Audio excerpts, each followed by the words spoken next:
안녕하세요. 오늘은 2024년 10월 17일이네요. 함께 읽을 말씀은 출애굽기 14장 말씀입니다. 함께 읽을까요? 홍해를 건너다. 여호와께서 모세에게 말씀하여 이르시되 이스라엘 자손에게 명령하여 돌이켜 바다와 믹돌 사이에 비하 히롯 앞 곧 바알스폰 맞은편 바닷가에 장막을 치게 하라.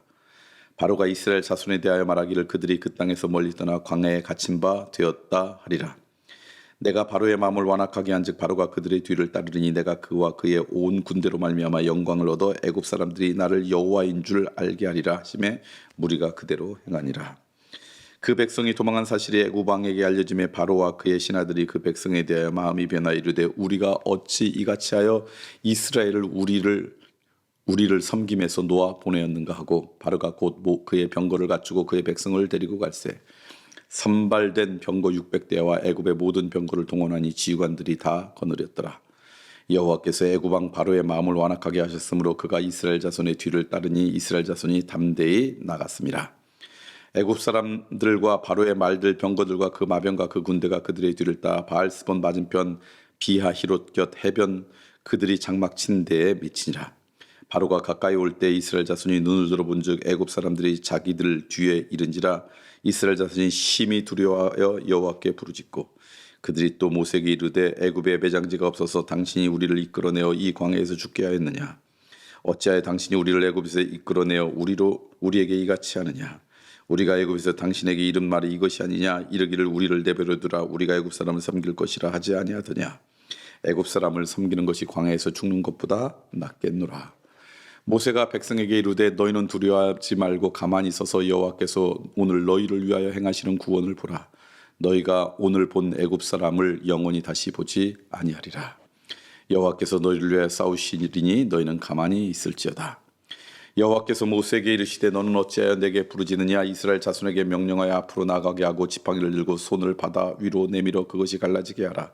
이스라엘 자손이 바다 가운데서 마른 땅으로 행하리라. 내가 애굽 사람들의 마음을 완악하게 할 것인즉 그들이 그 뒤를 따라 들어갈 것이라. 내가 바로와 그의 모든 군대와 그의 병거와 마병으로 말미암아 영광을 얻으리니 내가 바로와 그의 병거와 마병으로 말미암아 영광을 얻을 때야 애굽 사람들이 나를 여호와인 줄 알리라 하시더니 이스라엘 진 앞에 가던 하나님의 사자가 그들의 뒤로 옮겨가며 구름 기둥도 앞에서 그 뒤로 옮겨 애굽진과 이스라엘 진 사이에 이르러서니 저쪽에는 구름과 흑암이 있고 이쪽에는 밤이 밝음으로 밤새도록 저쪽이 이쪽에 가까이 못하였더라.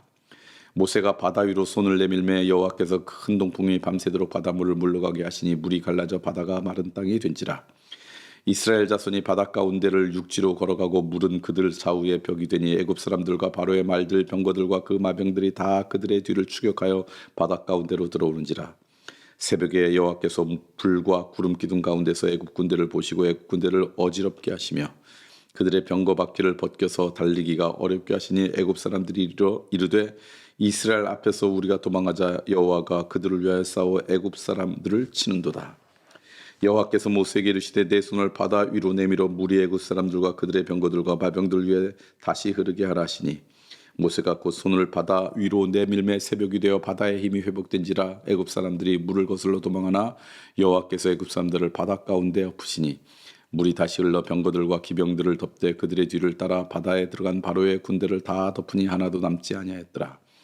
그러나 이스라엘 자손은 바다 가운데로 육지를 행하였고 물이 좌우의 벽이 되었더라. 그날에 여호와께서 이같이 이스라엘을 애굽 사람의 손에서 구원하시며 이스라엘이 바닷가에서 애굽 사람들이 죽어 있는 것을 보았더라. 이스라엘이 여호와께서 애굽 사람들에게 행하신 그 큰 능력을 보았으므로 백성이 여호와를 경외하며 여호와 그의 종 모세를 믿었더라. 출애굽기 14장 말씀 드디어 이제 홍해를 건너는 장면이죠. 근데 이제 홍해 여러분이 다 아시는 내용이죠. 그 홍해를 건너기 전에 이런 내용이 나옵니다.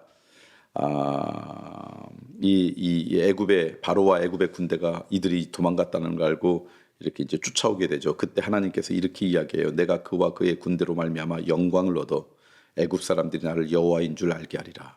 그러니까 아직 그 일이 벌어지지 않았는데 하나님께서 그 앞으로 벌어질 일에 대한 말씀을 하시는 거죠. 이게 하나님께서 역사하실 때 어떤 역사든 하나님의 소망이에요. 그 소망은 뭐냐면 그 일을 통해서 영광이 너희들에 있는 게 아니라 나에게 있다. 하나님께 영광이 있고 그것 때문에 그게 누구든 하나님의 하나님됨을 알게 하는 것. 이게 하나님이 모든 역사하실 때 갖고 있는 목적이지 않을까.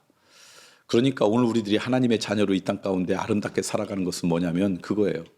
영광을 내가 취하는 게 아니라 영광을 하나님께 돌리고, 그리고 누군가에게 그 일을 통해서 하나님을 알게 하는 인생이 된다면 그게 아름다운 인생이죠. 하나님이 하나님인 줄 모르는 자에게 나 때문에 하나님을 알게 되었다. 그게 아름다운 인생이고요. 그래서 우리가 모든 일을 통해 하나님께 영광 돌리고 여호와를 알지 못하는 자에게 여호와를 알게 하는 인생으로 살아가는 것, 그게 우리가 살아가야 될 삶의 모습이 아닐까. 그 다음에 두 번째 말씀드리고 싶은 것은 뭐냐면요, 이들이 이제 애국 군대가 쫓아오고 앞에 바다가 있다는 걸 보고 어떻게 하냐면 두려움에 떱니다. 그러면서 또 욕해요. 모세를 향해서 우리는 애굽에 살길 원하는데 왜 우리를 끌어내어서 여기서 죽게 만드냐, 그러면서 막 불평하죠. 이게 인간이 갖고 있는 연약한 본능이에요. 오늘 우리들은요, 무슨 일이 벌어지면, 특별히 두려움이 우리 가운데 오면 나타나는 현상 가운데 하나가 뭐냐면 누군가에게 책임을 전가해요. 누군가에게 비난해요. 특별히 누구에게 책임을 전가하고 비난하냐? 지도자들에게 책임을 전가하고 비난하는 경우가 많아요. 이스라엘 백성이 그래요. 그들로부터 구원받아서 올 때는 얼마나 좋은지, 뭐 앞으로도 계속 그런 게 나와요. 또 하나님께서 함께 하셔서 홍해를 건너고 뭐 있을 때는 얼마나 좋은지. 근데 조금만 어려우면, 두려움이 그들 가운데면 어떻게 하느냐? 다시 비난하는 존재로, 욕하는 존재로, 그런 인생으로 살아가요. 이게 하나님 안에 있는 하나님의 백성이지만 두려움에 휩싸일 때 나타나는 현상이에요. 저는 여러분들이 그런 인생 되지 않았으면 좋겠어요. 그러니까 이렇게 생각해요. 나도 모르게 누군가에게 책임을 전가하고 누군가를 비난하려고 할 때마다 이건 내 두려움 때문에 그러는구나. 그리고 그걸 위해서 기도하셔야 돼요. 이건 하나님이 원하시는 마음이 아니에요. 애굽에서 나온 출애굽한 백성들의 모습이 바로 오늘 우리들의 모습인데, 저는 여러분들이 이런 연약하고 안타까운 모습으로 살아가지 않기를 소망합니다.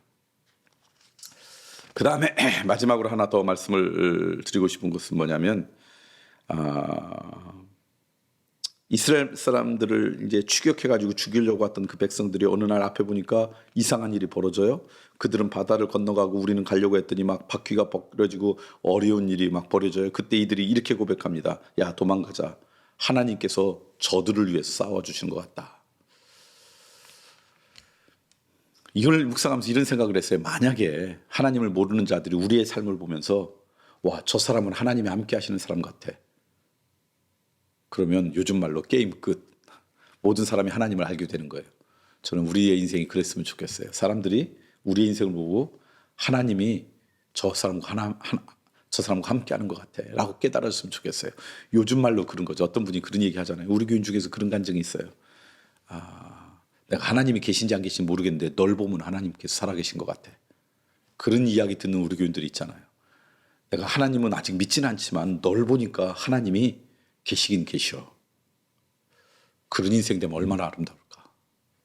우리의 삶의 현장 가운데서 그런 모습이 드러나면 참 좋겠다. 오늘 하루 그 모습이 여러분의 모습이었으면 좋겠습니다.